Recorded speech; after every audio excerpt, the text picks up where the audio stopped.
So it's a 91 Mack superliner. I've done a ton of work to this thing in the last 6 months. But what happened was, on the other side, the head gaskets, or the rear head gasket was seeping oil, and then it started seeping antifreeze.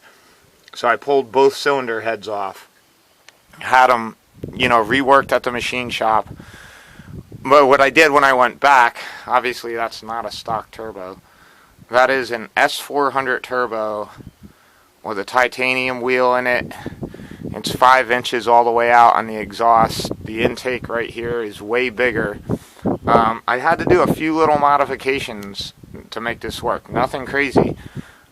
But this system right here, this rubber booting system, was 5¼ inches shorter. So there's one of two things you can do. You either put another section in here, and this thing is hanging way out here, or you do what I did and take 5¼ inches out. So I cut a section out and I had it re-welded because it's aluminum, it's TIG, and I don't know how to TIG weld. But what's different is the drain. I had to heat it and bend it here because the old turbo, it came out more on the bottom. I had to do this, put a section of rubber hose in here for the air induction on the air compressor. And I'm going to change this over. I got to see that blue hose? That blue hose fits right over the tube like it should. This is just what I had laying around.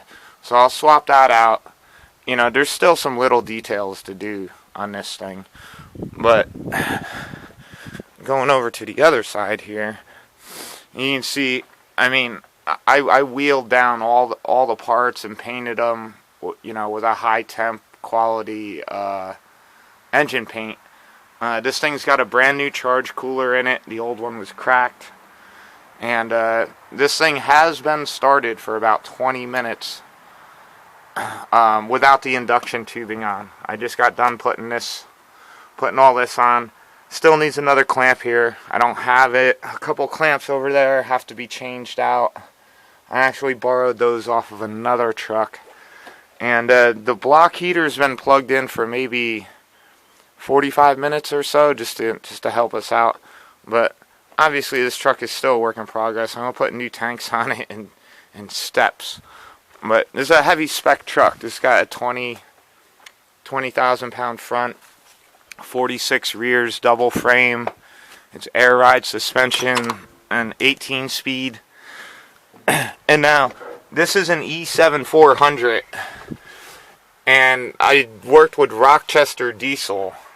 That got me to turbo, and I put new injectors in it. They're stage 3 injectors.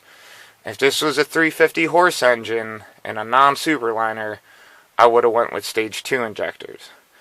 But since this is an E7 400 and it's a superliner, it's got the bigger charge cooler, and this thing ran really cool on the pyrometers anyway. I only saw it at 900 a couple times. That's fully loaded, going up a 4% grade. So this has got the stage 3 injectors, and it should handle it fine because that turbo is going to shove more air through the system and even keep it cooler. It's got a maxi torque 18 speed, which if you ever drove one of those, they're a little funny and finicky. You got a double clutch half the time and everything. But this, right now I should be right at 550 horsepower with a ridiculous amount of torque. So it's pretty cold and nasty out today, but it should start. And this is a button start.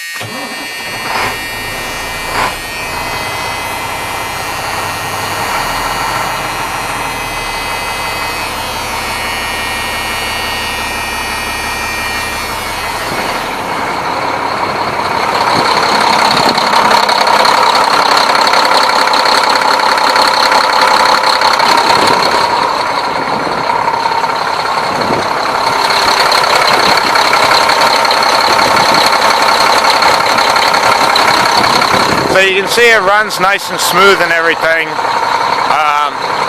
It's an all-mechanical diesel. It's a noisy engine.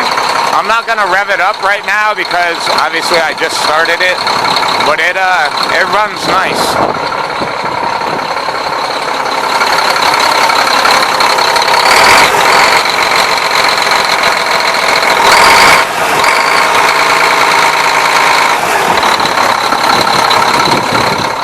Alright, well this is my first video on this new channel I'm starting, so maybe hopefully somebody will see it.